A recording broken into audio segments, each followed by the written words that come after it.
Why am I here? Why am I old? Why am I fat? Why am I old? Why am I fat? Hi, I'm Dr. Francis, a world-renowned wildlife nutritionist. You may not have heard of me, but your dairy cow sure has. So let's talk about the biggest pitfalls that pet owners do when feeding their pets.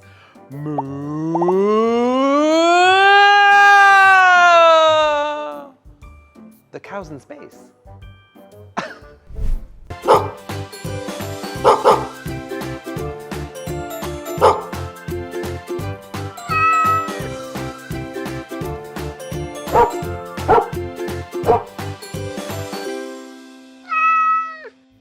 So now there's so many choices of different kinds of foods for your dog and cat. There's so many different things for you to choose from, and everyone's saying they're the best, right? And everyone is saying that they are the ones you should focus on. They're the ones that you should be feeding exclusively. With so many choices and so much random information all over the place, it's very hard to do the right thing, because we're all doing what we think is the right thing, and we're all doing what we can when it comes to budget, when it comes to the way that we want to feed, when it comes to the lifestyle as well. But there are some things that a lot of people are doing that we can actually clarify and help to improve a little bit. So these are some of the biggest mistakes that you may be doing when feeding your dog and cat.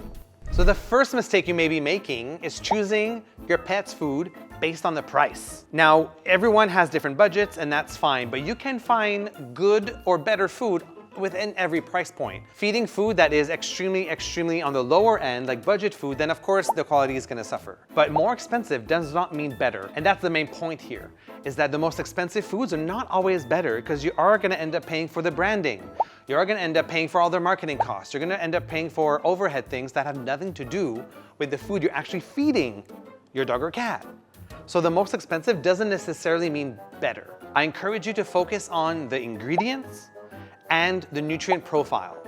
Those are the things you're gonna wanna focus on. And more importantly, you're gonna wanna focus on what is not there.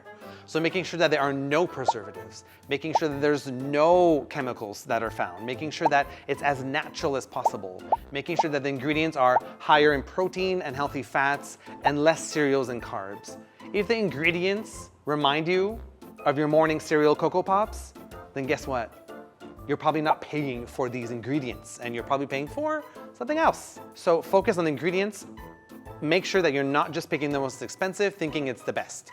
That is not always the case. Another mistake you may be making are feeding treats as meals. Now this is really common now, especially with cats. You're getting all of these pouched foods and these nice little tins and all of these little, they look like little jellos or they look like little yogurt sticks. And a lot of these are actually not nutritionally balanced. Your cat will go bonkers for them because the ingredients that they put in are really made to stimulate your cat's taste buds. And they're really addictive for your cat as well. So they will love them. But you really need to be sure that what you're feeding is nutritionally balanced. So if it doesn't say AAFCO for adult cat or growing cat, but this main example is for cats just because this is the most common thing. So a lot of these are actually not nutritionally balanced, but because the cats love them, you may be tempted to give that as a meal because you know that they will like it. And let's be honest, you know that your cat loves you a little bit more when you take out that pouch and then your cat comes purring along, purr, purr, meow, meow. But you can't do that just for the attention that you get from your cat. You need to make sure that you're giving a nutritionally balanced diet for the meals. These are fun treats. And you know what?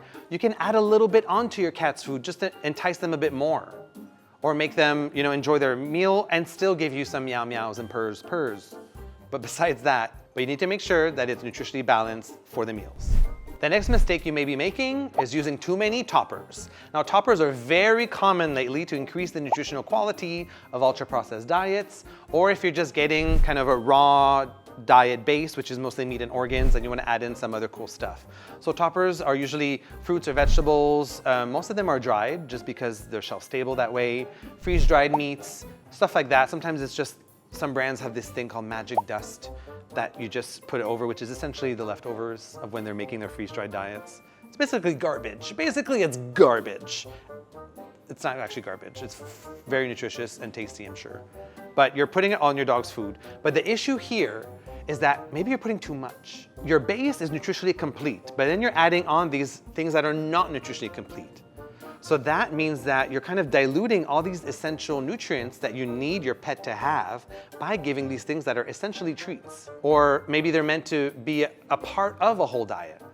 But if you're giving more than 30% toppers, then you may be significantly impacting the nutrient quality of your dog or cat's diet. So either keep your toppers to 30% Big Max when it comes to weight. If you're using dry, then you need to imagine that the water is back inside, so you need to kind of triple that. So if you're only using dry ingredients, it would be actually only about 10%. Too many toppers sounds like a great idea, and sometimes it is, but when you overdo it, that's when you could be damaging the nutritional quality of your pet's diet. The next mistake you may be making, Carol, is too many supplements. A lot of people love to think, okay, I'll just buy all these supplements and then it'll increase the health of my dog or cat, it'll help to prevent diseases, or maybe it'll treat a current disease or condition, when in reality, you're spending all that money on supplements because your diet doesn't have this in it already. So my biggest suggestion to everyone is to focus those dollars and cents on a better diet. And then once you have the best diet you can possibly afford, then see if you still need some of those supplements. But ultimately, giving a lower quality or a cheaper diet and then spending all that money on supplements doesn't make any sense. Some of these ingredients you will never find in normal pet food, and that's okay. Those ones obviously you would still want to give. But if you're looking at mineral or vitamin supplements, that should all be in the food already. So why are we spending money on this? Focus your energy and your dollars and cents and coins on a better diet instead of supplements. Another mistake you may be making, Scott, is if you haven't tried fresh food yet. So if you have not tried raw food, or just giving your table scraps, or just giving a complete imbalanced, gently cooked or fully cooked diet, that is kind of a big mistake because you're not including all of these active and highly digestible compounds that could easily be added to whatever diet you're currently feeding. So again, if you're feeding kibble or canned food, that's great. You don't need to do a complete switch, but just mixing in a small portion, maybe 10% of fresh food into this kibble or canned food will significantly increase the nutritional quality of the diet. And maybe it means you won't need some of those supplements you've been using this whole time. And the last mistake you may be making is not rehydrating your kibble or your freeze-dried diets. These foods are practically devoid of moisture, maybe 6%, 10% if you're lucky, but that is virtually nothing. And with dogs and cats getting kidney disease left and right, especially as they get older, you really want to increase the moisture in their diet. Now again, giving kibble is not a problem, it's fine, but increasing the moisture is such an easy way to increase the quality of the diet or to help prevent some issues related to feeding dry foods. Now yes, you can use water. If your pet has a kidney issue, then I would definitely recommend you use filtered water because that will help to reduce some of the phosphorus. And it depends what part of the world you're in anyway. But what I would love to suggest is you would actually rehydrate your kibbles or your freeze-dried food with broth, bone broth. This has collagen, it's good for joints, it's good for gut health.